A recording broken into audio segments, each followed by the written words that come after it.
Hello everyone, welcome back to my channel. और कैसे हो आप सब। और मेरी हालत तो आप देख ही रहे होंगे। इस टाइम मेरी हो चुकी थी मेरे घर से विदाई। हालांकि घर से निकलने के टाइम पे मेरा हिम्मत ही नहीं हुआ कि मैं कैमरा को ऑन कर पाऊँ और कुछ भी शूट कर पाऊँ, क्योंकि इस सिचुएशन में मैं बिल्कुल भी नहीं थी। मतलब होता है ना, मेरी आंखों से आंसू बिल्कुल रुक नहीं रहे थे। और घर पे तो सबके क्या ही हालात थे, मैं आप लोगों से क्या वो सब चीज़ें शेयर करूँ। और मुझे देख देख के युवानी को भी बहुत रोना आ रहा था, तो वो भी कंटिन्यू रोए जा रही थी, जिसकी वजह से मुझे भी रह रह के बहुत बुरा लग रहा था कहीं ना कहीं। और घर से निकल चुकी थी, मैं कार से जा रही थी स्टेशन। जी हाँ, मैं ट्रेन से जा रही हूँ युवराज जी के होम टाउन पटना। तो वो मेरे भाई लोग मुझे रास्ते में छोड़ने के लिए आए थे स्टेशन तक। तो ये मैं पहुँच गई थी स्टेशन। और आज मैं ट्रेन से पटना पहुँचूँगी और कल हमारी मुंबई की फ़्लाइट होगी। तो पटना में बहुत ना के बराबर स्टे हुई है, बिकॉज युवराज जी की छुट्टियाँ बिल्कुल ख़त्म होने को आ गई थी। तो पटना में बस एक रात ही हमारी 1 नाइट की स्टैंड थी। उसके बाद कल हमारी दोपहर की फ़्लाइट है मुंबई के लिए। और बस कुछ ही देर में हमारी ट्रेन आने वाली है। और बस ये देखिए, ट्रेन आ गई और हम लोग बैठ गए। और लास्ट उम्मीद जो थे मेरे दोनों भाई मेरे साथ थे स्टेशन पे, उनसे भी मेरी होता है ना, उनका भी साथ छूट गया इस मोमेंट पे, क्योंकि वो लोग भी, हमारी ट्रेन चल रही थी। Hello everyone. तो आप लोग को समझ में आ ही रहा होगा कि मेरी हो चुकी है मायके से विदाई। ज़्यादा बातें नहीं कर पाऊँगी क्योंकि जितनी मस्ती करी है वो सब अपने अंदर में समेटे। अब मुझे फिर से वापस से अपनी नई लाइफ शुरू करनी है। तो डेफिनेटली अभी मुंबई की फ़्लाइट कल की है मेरी। अभी मैं युवराज जी के होम टाउन पटना जा रही हूँ। तो आज पटना जाऊँगी, उसके बाद कल मुंबई के लिए निकलूँगी। तो ज़्यादा होता है ना, कितना इमोशनल रहा होगा मेरे लिए ये सब मोमेंट्स, मैं आप लोगों से बता नहीं सकती।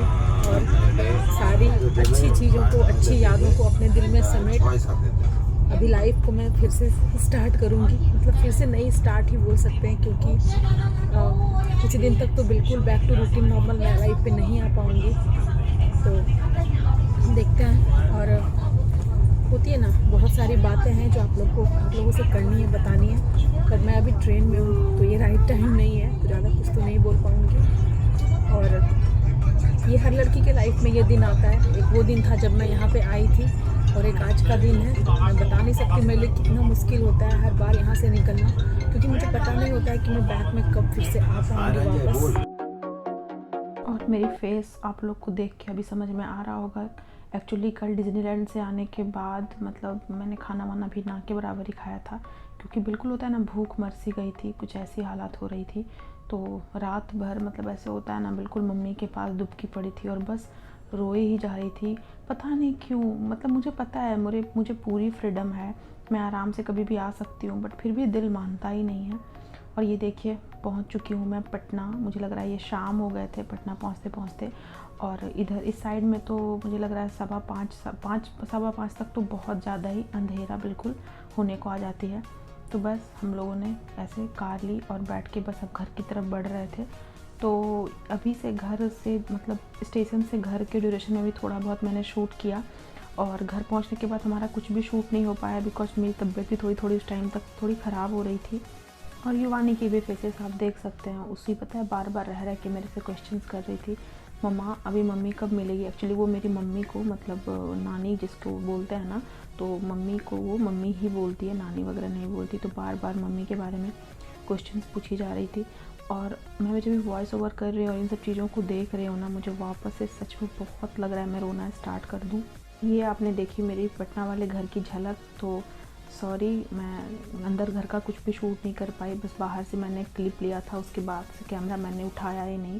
फिर हम लोग थोड़ा सा रेस्ट किए और फिर बस मॉर्निंग में थोड़ा सा होता है ना, खाना वाना खाने के बाद ब्रेकफास्ट ही किया, खाना तो नहीं खाया अच्छे से, और निकल गए थे ये एयरपोर्ट के लिए। क्योंकि ट्रैफिक वगैरह की टेंशन थी, तो बहुत समय हाथ में लेके ही चलना पड़ता है। तो हमने 1-2 घंटे पहले ही घर से निकल गए थे। और ये देखिए, सेफली हम लोग एयरपोर्ट पहुंच चुके हैं। एयरपोर्ट पे भी कमाल की भीड़ थी बिल्कुल, मैं क्या बताऊँ आपको।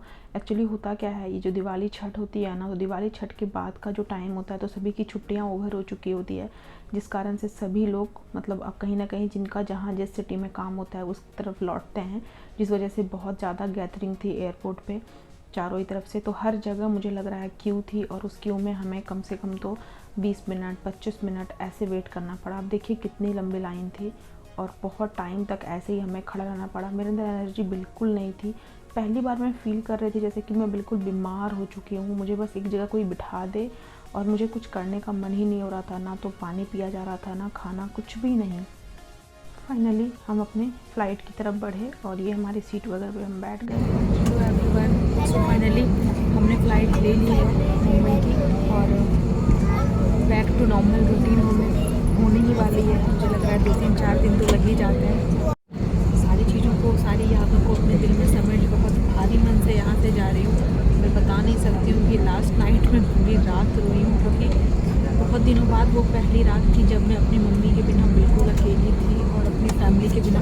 हालांकि सासू माँ है मेरी, तो मम्मी जैसी है, लेकिन फिर भी फैमिली की बहुत याद आ रही थी। तो लास्ट नाइट बिल्कुल अच्छी नहीं थी, मतलब सोई भी नहीं हूँ मैं, मुश्किल से 2 या ढाई घंटे ही सो पाई।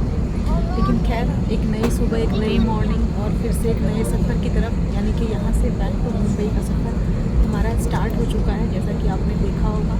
तो अब जाने के बाद देखते हैं किस तरह से लाइफ को पटरी पे लानी है और कैसे लाइफ को लेके आगे जाना है, क्योंकि अब साल तक तो शायद अब किसी से कभी मिलना अभी तो फ़िलहाल नहीं हो पाएगा, क्योंकि इतनी जल्दी हमारा जाना बिल्कुल नहीं हो पाता, क्योंकि युवराज जी की उतनी लीव मिल नहीं पाती है। तो खैर, युवानी तो हैप्पी है क्योंकि भाई भी साथ जा रहा है, उसके बिना इसकी सांस रुकती है। युवानी, हम कहाँ जा रहे हैं? हम जा रहे हैं मुंबई। मुंबई? अच्छा, ओके। और अच्छा लग रहा है आपको? हाँ, मुझे बहुत अच्छा लग रहा है फ्लाइट में इसको बहुत अच्छा लग रहा है। बिल्कुल मस्ती चढ़ी है ना? Okay okay. और फ्लाइट में बैठने के बाद थोड़ा सा होता है ना, मोह माया से परे वाली फीलिंग मुझे आनी शुरू हो गई थी, क्योंकि जब तक मैं पटना में थी कहीं ना कहीं मुझे लग रहा था कि मैं आसपास हूँ, बिहार झारखंड में हूँ, ऐसी वाली फीलिंग। लेकिन अभी कुछ अच्छा फील हो रहा था। और ये देखिए, थोड़ी देर बाद जब हमारी फ़्लाइट टेक ऑफ हुई उसके बाद ये मेल था, तो हमने जानबूझ के ये मेल किया था क्योंकि पता था कि घर से भी कुछ खाना वाना ज़्यादा हो नहीं पाएगा, सभी लोग भूखे होंगे, क्योंकि कहीं ना कहीं युवराज जी को भी बुरा लग रहा था ना, उनका भी घर छूटा था आखिर। तो फिर थोड़ा थोड़ा हम लोगों ने यही खाया। उसके थोड़ी देर बाद ये देखिए, मतलब दिन की फ़्लाइट चूँकि हमारी बहुत कम होती है, तो इस तरह के नज़ारे मैं बहुत कम ही देख पाती हूँ, तो जानबूझ के मैंने ये चीज़ें शूट की ताकि आप लोग को दिखा सकूँ। ये मुझे देख के बहुत अच्छी लग रही थी। और ये सब क्लिप्स वगैरह लेने के बाद मुझे थोड़ी सी नींद आई, क्योंकि रात में भी मैं अच्छे से सो नहीं पाई थी। और युवानी तो ऑलरेडी खाना खाने के तुरंत बाद ही सो गई थी। और उसके बाद मैंने भी थोड़ी सी मैंने एक नैप ही ली है, छोटी सी झपकी बिल्कुल बोल सकते, क्योंकि बहुत अच्छी नींद तो आ नहीं सकती फ्लाइट पे किसी को भी, थोड़ी बहुत आई मुझे। तो बस उसके बाद ये देखिए, ये कितना ब्यूटीफुल दिख रहा था ना, बिल्कुल मैं एकदम से ना, विंडो वाली सीट थी मेरी, आराम से मैं बिल्कुल निहारे जा रही थी बाहर का ये नज़ारा। मुझे ये बहुत खूबसूरत लग रहा था।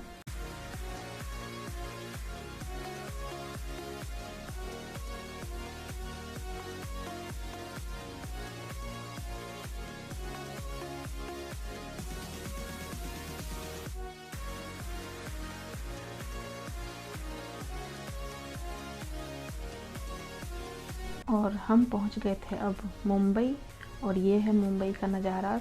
नाइट में तो मैं आपको दिखा चुकी थी बहुत बारी व्यू, ये है डे व्यू। दिन में कुछ ऐसी दिखती है ऊपर से मुंबई।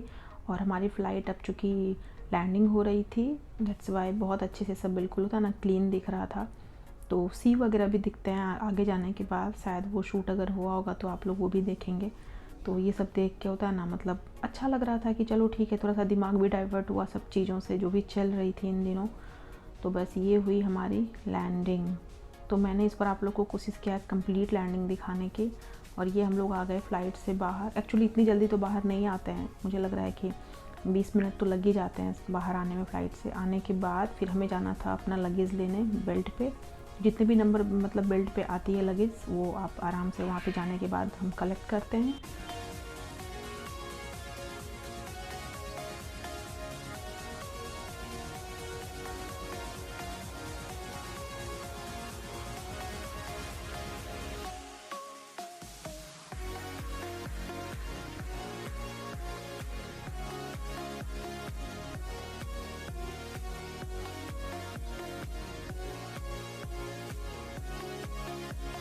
तो 10-15 मिनट के वेट के बाद हमारे लगेज भी आ गए थे। तो सारे लगेज को हम लोगों ने कलेक्ट किया, और कलेक्ट करने के बाद चल चुके थे कैब की तरफ।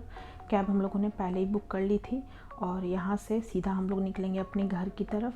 तो फ्रेंड्स, आज का ये ब्लॉग मैं यहाँ पे एंड कर रही हूँ। आशा करती हूँ आप लोग को आई हो पसंद।